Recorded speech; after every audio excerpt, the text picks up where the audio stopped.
Hey, welcome back to Bridal Sewing Techniques.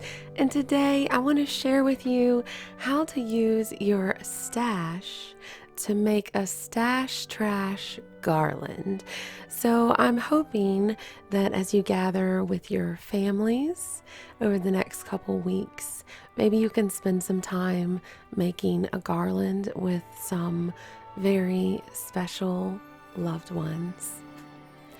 In the meantime, while we make this together, I'm going to read to you one of my favorite winter classics. I used to read this ever since I was a little girl. I would read this, and I just loved this short story so much. It's so touching.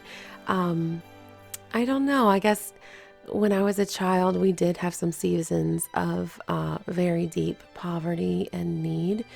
And I don't know if maybe I related to the escapism idea. I don't know. I hope you enjoy it. It's The Little Match Girl by Hans Christian Andersen. Most terribly cold it was. It snowed and was nearly quite dark. An evening, the last evening of the year. In this cold and darkness, there went along the street a poor little girl, bareheaded and with naked feet.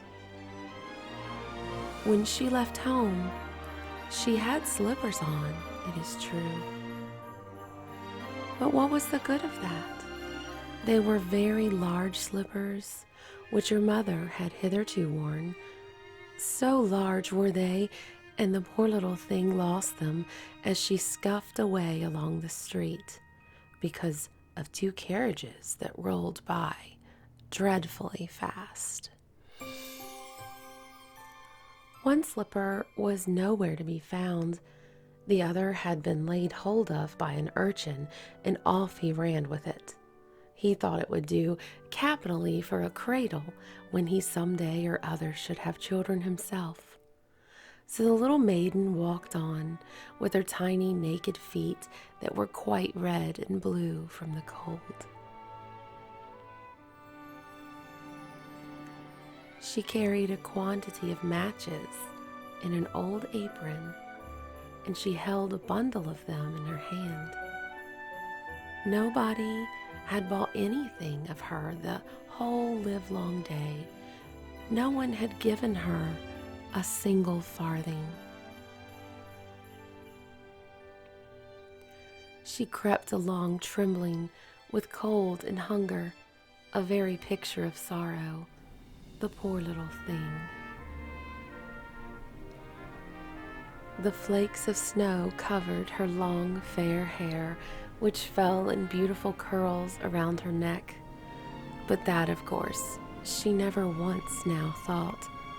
From all the windows the candles were gleaming, and it smelt so deliciously of roast goose, for you know it was New Year's Eve. Yes, of that she thought.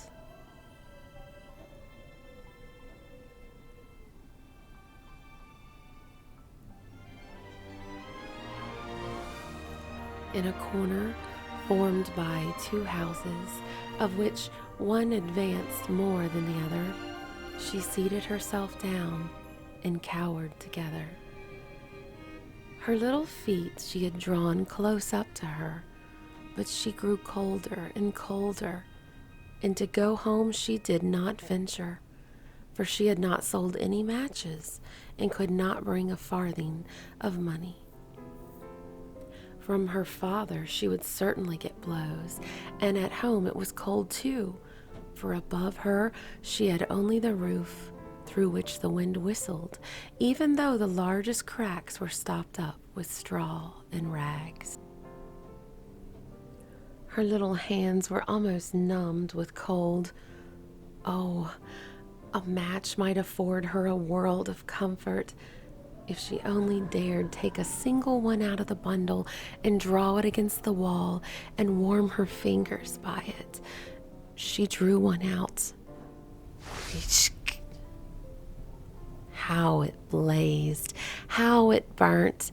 It was a warm, bright flame, like a candle. As she held her hands over it, it was a wonderful light. It seemed, really, to the little maiden as though she were sitting before a large iron stove with burnished brass feet and a brass ornament at the top. The fire burned with such blessed influence. It warmed so delightfully. The little girl had already stretched out her feet to warm them too, but the small flame went out. The stove vanished. She had only the remains of the burnt-out match in her hand. She rubbed another against the wall. It burned brightly, and where the light fell on the wall, there the wall became transparent like a veil, so that she could see into the room. On the table was spread a snow-white tablecloth. Upon it was a splendid porcelain service, and the roast goose was steaming famously with its stuffing of apple and dried plums. And what was still more capital to behold was the goose hopped down from the dish, reeled about on the floor with a knife and fork in its breast till it came up to the poor little girl.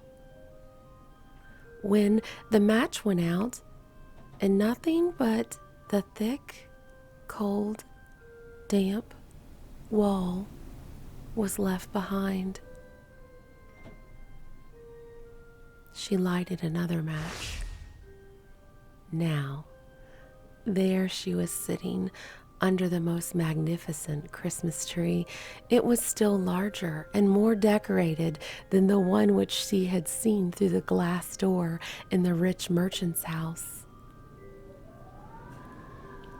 Thousands of lights were burning on the green branches, and gaily colored pictures, such as she had seen in the shop windows, looked down upon her.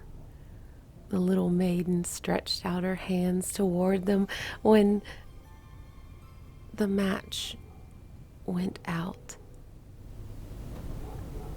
The lights of the Christmas tree rose higher and higher. She saw them now as stars in heaven. One fell down and formed a long trail of fire. "Someone is just dead," said the little girl. For her old grandmother, the only person who had loved her and who was now no more, had told her that when a star falls, a soul ascends to God. She drew another match against the wall. It was again light, and in the luster there stood the old grandmother, so bright and radiant, so mild, and with such an expression of love. "Grandmother," cried the little one, "oh, take me with you. You go away when the match burns out. You vanish like the warm stove, like the delicious roast goose, and like the magnificent Christmas tree." And she rubbed the whole bundle of matches quickly against the wall, for she wanted to be quite sure of keeping her grandmother near her. And the matches gave such a brilliant light that it was brighter than at noonday. Never formerly had the grandmother been so beautiful and so tall. She took the little maiden on her arm, and both flew in brightness and in joy, so high, so very high. And then above was neither cold, nor hunger, nor anxiety. They were with God.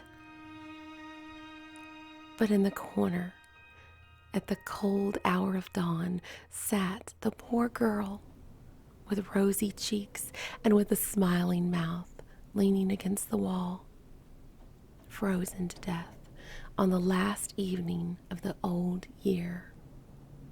Stiff and stark sat the child there with her matches, of which one bundle had been burnt. She wanted to warm herself people said.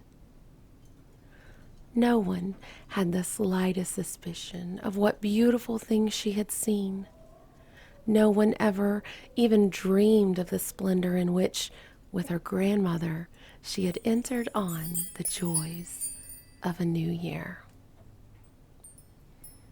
I hope you all have a beautiful, beautiful new year. Thank you for sharing 2020 with me, and I truly look forward to sharing 2021 with you guys as well.